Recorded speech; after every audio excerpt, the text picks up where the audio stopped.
Hello guys, welcome to my video guys. So mo na yung problema guys sa wiring sa Rusi.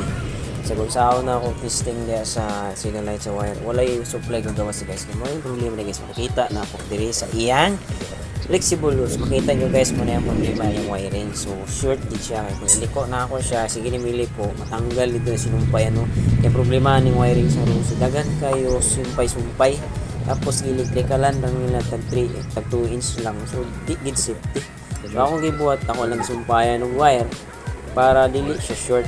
So akong gisumpayan na guys para na allowance kung iliko-liko nimo ay dili gid siya mapuwas. So grabe gid ako pag sinubaya aning linya guys. So kailangan di ka maglisod nagi kay test light mo yung tester.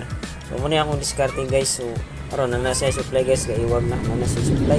So ganyan rin yun guys, mag-robo lang yun sila light, abli lang ninyo flexible loose. Huwag inyo i-wiring yung GoPro.